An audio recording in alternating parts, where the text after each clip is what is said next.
வணக்கம். நான் ஜெயராஜ் ராவ். இளைய தலைமுறையினர் இப்போ ஆட்சிக்கு வந்திருக்கிறாங்க அப்படின்னு தான் சொல்லணும். ஏன்னு சொன்னால் எல்லாருமே புதியவர்கள். ஆட்சியில் மாத்திரம் கிடையாது, அரசியலுக்கே புதியவர்கள் தான், அப்படி தான் எடுத்துக்கிடணும். ஏன்னு சொன்னால் இதில் தேர்ந்தெடுக்கப்பட்டிருக்கிற அத்தனை பேருமே புதிதாக சட்டசபைக்குள்ளே நுழைஞ்சிருக்காங்க. அதனால் பொதுமக்கள் மாத்திரம் கிடையாது, அரசியல் கட்சிகளுமே கூட கொஞ்ச நாள் அவகாசம் கொடுப்போம் அப்படின்னு எல்லோரும் பொறுமையாக இருக்கிறாங்க. ஆனால் இந்த சமூக ஊடகவியலாளர்களுக்கு பொருட்களை ஆளாளுக்கு ஒவ்வொன்றா எழுதி ஒவ்வொன்றா வீடியோ போட்டு ஏதோ இவங்க மட்டும்தான் ரொம்ப திறமசாலி, அவங்கெல்லாம் ஒன்றுமே கிடையாது, எல்லாம் மண்ணு தான் அங்கே போய் உட்காந்துருக்கு அப்படிங்கிற மாதிரி ரொம்ப இகழ்ச்சியாக பேசுகிறீங்க. அது சரி, அதை நம்ம பேசாமல் கடந்து போயிடலாம், சரி பொறுக்கலாம் அப்படின்னு பார்த்தா இவங்க நம்மளுடைய பொறுமையை இழக்க வைக்கிறாங்க. அதில் குறிக்கோளாக இப்போது இந்த கட்சியில் உள்ள உறுப்பினர்களே கூட அது மாதிரியான செயல்களில் ஈடுபடுறாங்க. அப்படிங்கிறத பார்க்குறப்போ நமக்கு கொஞ்சம் கோபமாகவும் வருது.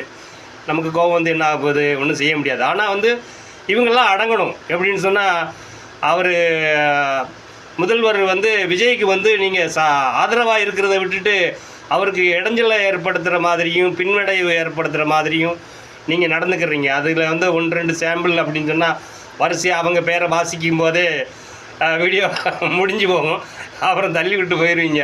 அவங்க வேறெல்லாம் வேண்டாம். ஆனால் நீங்கள் பார்க்குறீங்க அவங்களெல்லாம் யாருன்னு உங்களுக்கு தெரியும்.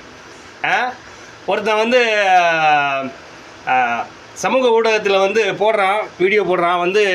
இப்போ அவங்க ஆட்சிக்கு 30 நாள் கூட முடியலை. அவன் என்ன போட்டிருக்கான், அந்த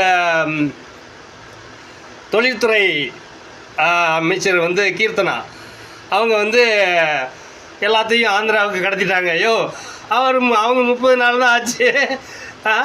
அந்த துறையை கையில் எடுத்திருக்காங்க. அதுக்குள்ளேயே 30,000 கோடியை ஆந்திராவுக்கு கடத்திட்டாங்க அப்படின்னு சொன்னால் என்ன அது நியாயமாக? அவங்க சொல்கிறது ஒரு இது வேண்டாமா? அது வேறு டீட்டெயில்ஸாக ஒரு பொண்ணு ஷார்ட்ஸு போடுறா. எப்படின்னு சொன்னால், Apollo tyres, Royal Enfield, Google data, Adani pipeline, இப்படி இதில் அவங்கெல்லாம் வெளியில் நின்றுட்டு இருந்தாங்க. இவங்க டான்ஸ் ஆடுறத பார்த்துட்டு இவங்க டான்ஸ் ஆடுறது தான் லைக் அப்படின்னு ஓடி போயிட்டாங்களா? என்னம்மா நீங்கள் கொஞ்சம் கூட யோசனை, யாராவது சரி முட்டு கொடுக்குறாங்களோ இல்லை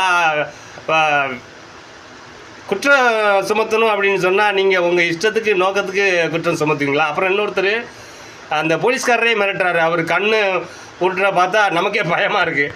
இது மாதிரி அரசுக்கே இடைஞ்சல் படுத்துகிற மாதிரிலாம்